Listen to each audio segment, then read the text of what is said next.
malware. So there's this new spyware, and it can essentially have full control of your device. It can listen to you whenever it wants. It can peek on you while you're taking a shower with your phone in the shower. It has full control. It can log your PIN codes when you log into your banking apps. It can see what your passcode is. Everything. It can has access to your clipboard. So if you copy and paste crypto addresses, it can change. You're sending $100 of Bitcoin to somebody, and they can reroute it to them. So here's why it's important to have updated devices, monthly updates, and it's why it's very important you don't download APKs outside of the Play Store. I know it's tempting. Trust me, even I get tempted when I'm trying to watch these boxing matches for free, and I see these IPTV advertisements, and it looks friggin' awesome, and I contact them, and I'm like, yo, how can I sign up? And they're like, oh yeah, no, it's not, it's $15 a month, blah, blah, blah. I'm like, okay. And then they're like, all you got to do, I'm going to send you this app, just download this app. And I'm like, well, what's the app on the Play Store? And he's like, no, don't worry about it. I'm going to send it to you. And I said, all right, well, just send me the link so I can look at the application, right? I'm interested. And he's like, no, I'll send it to you. And I said, how about this? How about you send me the app first? And if I like it, then I'll send you the money and we can proceed.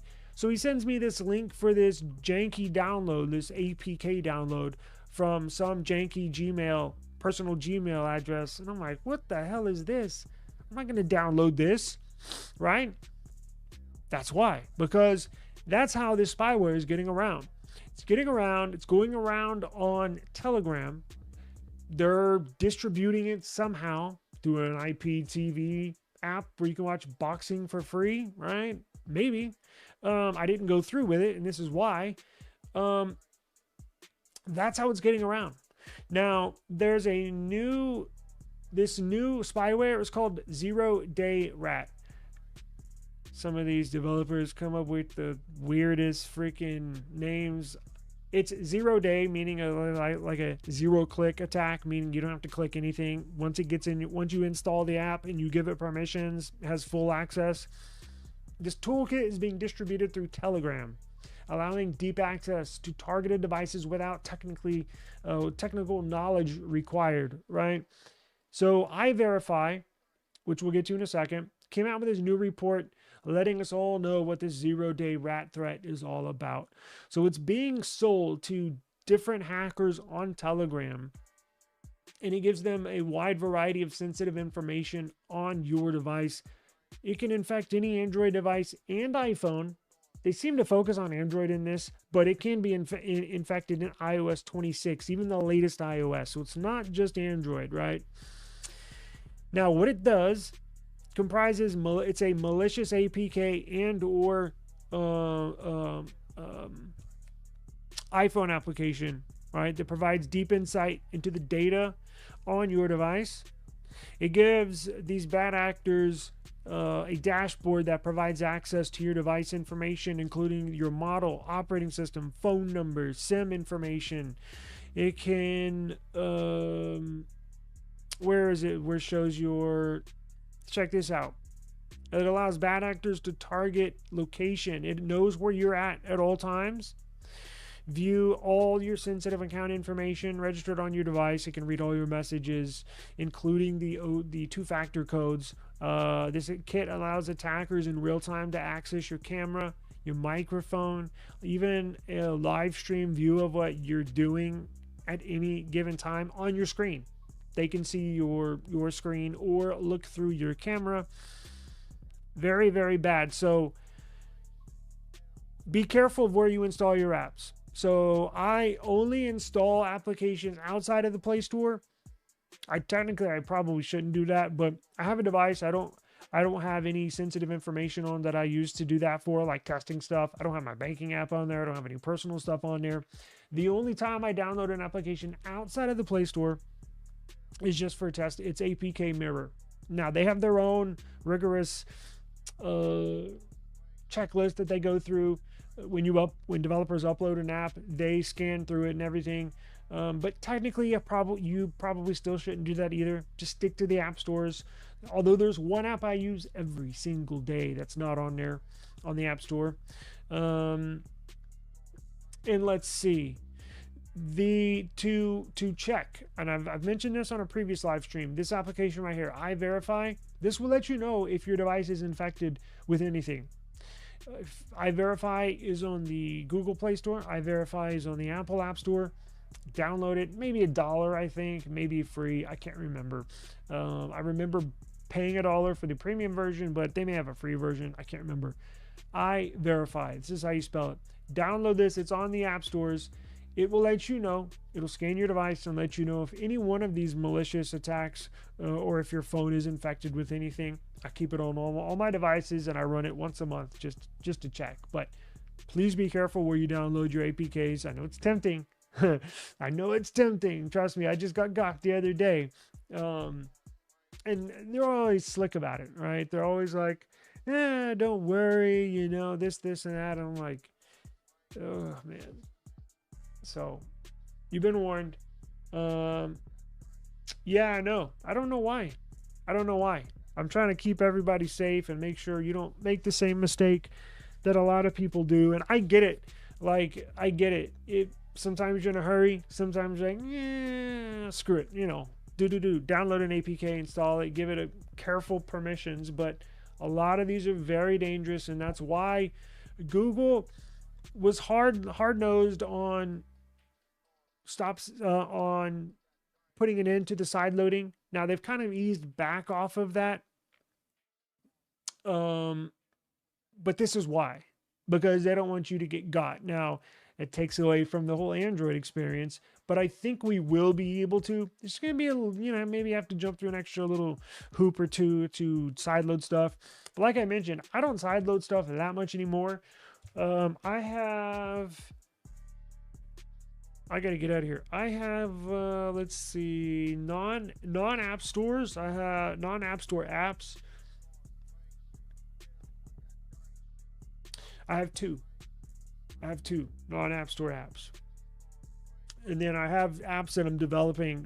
Well, I guess I have more than two because I got APKs that I install on my phone and test out and stuff. But just be careful. Be very, very careful. Last thing you want to do is not only lose all your money, but they're watching you while you take a shower. You know what I'm saying? Like, that's a little weird. But I think a lot of these things, 9 out of 10 of these things can be easily avoided. Just be careful what you're doing. If you got any questions, if you're unsure of something, email me. Hit me up. I put my contact information down below. There's a I know a few of y'all have subscribed. There's a group chat on Facebook now, Facebook Messenger, the eSIMstudios group chat. Go sign up for that and say, hey, does this app look good to you or suspicious, or what do you think? And I'll give you my honest opinion, right? So ask me, and I'll run it through the iVerify app and see. Well, I guess you have to install it to scan it through the iVerify, but you know what I mean, right? Ask about it, and we'll both look into it and see. Download the old version of Nova Launcher, and there was because of, I heard that was bad. I haven't used Nova in years. I think Android Authority YouTube channel put out a video maybe a month ago of how bad that is now, and how the developers, it's gone through like 2 or 3 different sales, and the new developers kind of jacked it up, and the original developer left because there was a bunch of mess in the office. Yeah. Discord went, I was going to talk about that. I've never liked Discord, ever. It's too much. Like, I know a lot of people use it. It's too much. It's too much to learn for just a messaging app, right? I actually like Telegram a lot, like the most out of all of them. It just sucks because it's full of scammers and it's full of this type of stuff, right? But if you mind your own business and you only talk to people that you know, right? Telegram's great. I hate Discord. I hate Discord with a passion. Yeah, so screw Discord. They want your picture ID now, every user. Well, that's going to kill the application. Is Samsung device care check threats? Is the Samsung device care? You mean does it? It does, but I think they're getting notified of what to look for a lot later down the line. Like the iVerify, that's all they do is scan. Like they just broke the news of this. So I mean, I do use Samsung, talking about the application, right, for threats and stuff. It should, but I think iVerify catches it faster, quite honestly. You want the freedom to do what you want, when you want. Don't need Google making a decision for me. I know, me too. I think they're scaling back on the whole no side loading thing. I think you will still be, and I'll look into that some more. I think you will still be able to. You just have to maybe jump through an extra hoop or two. Of course, they're claiming they're trying to look out for you, but that's like the whole reason why I went to Android in the first place years ago, is because you can sideload stuff and do all sorts of cool stuff on your phone. I used to root phones, flash phones. I used to build ROMs, kernels, all sorts of stuff back in the day. That's why I never go to iPhone. iPhone blows. iOS blows. Yeah, I don't like iPhone. So it is what it is. I'm Android for life. So I got to roll. I'm late. Tomorrow I'll upload some Motorola signature stuff. And why am I looking around? There's something else I was going to do tomorrow. It'll hit me in the middle of the night, but stay tuned, and we'll be back tomorrow. Appreciate the time. I have a OnePlus 15 case. Probably do a giveaway tomorrow. Anybody want that? Feel free. OnePlus 15, Rinky. So I'll see. If you want it, hit me up, eSIMstudios@gmail.com, or if I don't get any responses, I'll just give it away on tomorrow's live stream. How about that? Oh, I also started a Reddit thread for Motorola Signature. I went on the Reddit this weekend to see if there was any information on Motorola Signature. There were no threads. I was like, well, I'll just start a thread. So I'll put a link. I think I put a post out, a community post on YouTube a couple days ago that has the link, and I'll start including that in my description box down below. So there's that. You saw that? Sweet. I know it may not be the most popular phone. I'm sure not a lot of people. I'm sure more people buy the OnePlus 15 than the Motorola Signature, but and I'm not sure how long I'll be. I'm not going to be in the thread every day. I was in the OnePlus 15 thread almost every day, but whatever. I'll see y'all tomorrow. I gotta go. Peace.